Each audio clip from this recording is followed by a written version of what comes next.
Assalamualaikum warahmatullahi wabarakatuh. Baiklah, pada video yang ketiga ini kita akan melanjutkan pembahasan sebelumnya, di mana sekarang kita akan membuat tabel dimensi karyawan.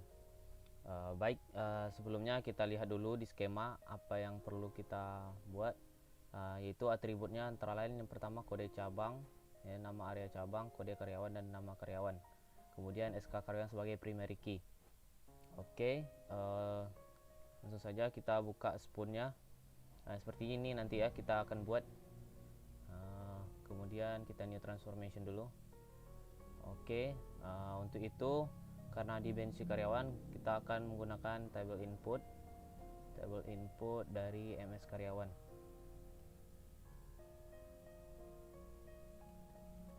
Input MS karyawan. Kemudian connection PHI minimart,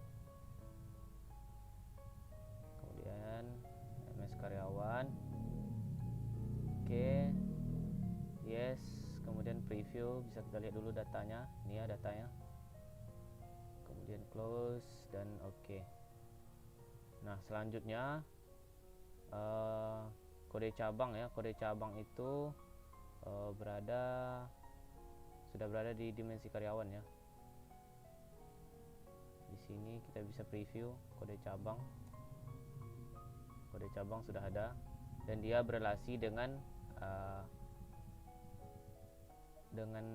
tabel. Kita lihat IRD-nya dengan tabel MS cabang.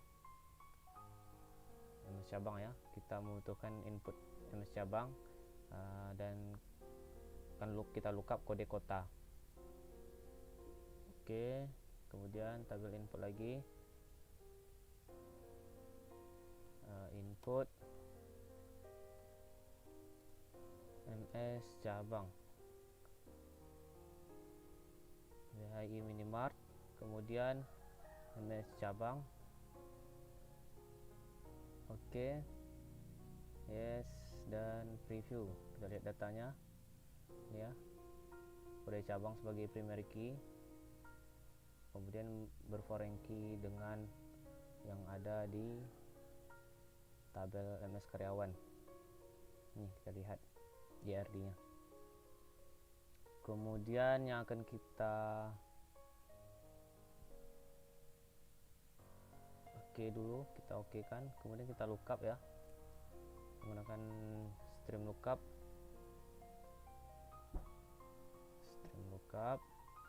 Kita relasikan, kemudian MS cabang juga begitu. Nah di sini kita akan melookup untuk mendapatkan nama area cabang, di mana nama area cabang ini kita lihat juga bisa di sini IRD-nya PHI minimart, yaitu berada nama area cabang itu adalah rename dari nama kota. Maka itu kita mengambil kode kota ya, kita lookup kode kota, stream lookup kode kota. Kemudian dari MS cabang, dimana fieldnya adalah di sini bisa kita lihat juga, itu kode cabang, kode cabang dan kode cabang. Dan lookup yang ingin kita ambil adalah kode kota ya, karena MS karyawan tidak berrelasi secara langsung dengan MS kota, melainkan melalui MS cabang. Makanya kita melookup dari tabel MS cabang dulu untuk lookup kode kota ya. Kemudian oke. Selanjutnya setelah itu kita lookup lagi dari MS kota, input MS kota. Untuk sebelumnya bisa kita run dulu untuk melihatnya. Sini kita lihat, kita simpan dimensi karyawan. Nah, kita ada error. Preview data ini ya. Nah, kode kotanya sudah masuk, karena kode kota ini menjadi foreign key ya, dari tabel MS Kota. Maka dari itu kita masukkan dulu sistem lookup, kemudian tabel input. Nah, kita relasikan. Kemudian ini juga. Nah, di sini adalah input MS Kota. PHI Minimart. Kemudian PHI Minimart MS Kota. Yes. Kemudian di sini kita lihat datanya.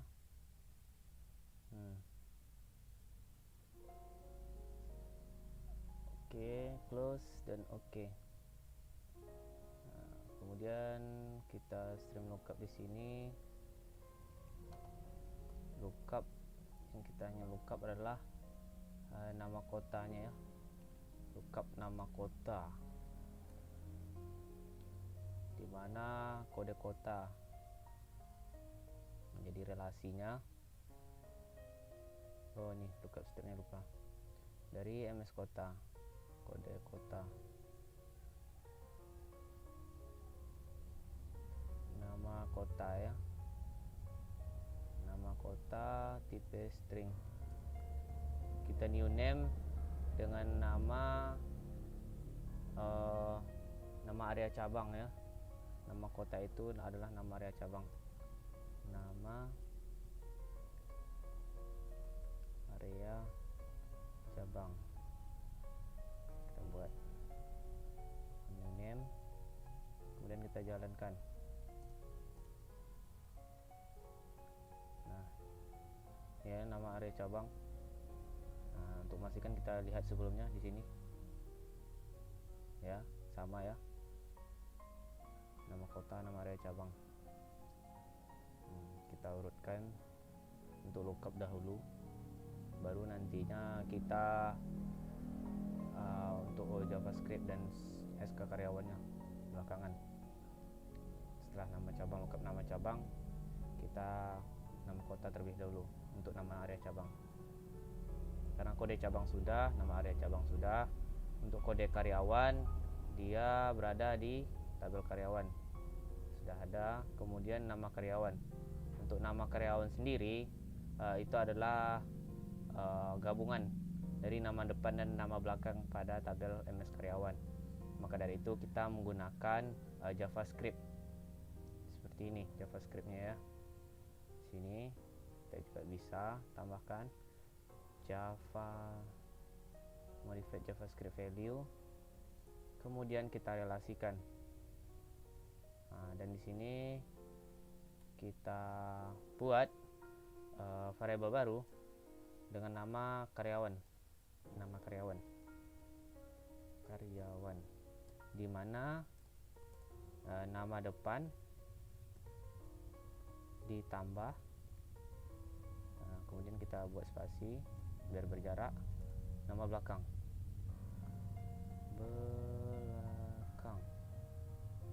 Kemudian di sini field name-nya kita buat nama karyawan juga, nama karyawan.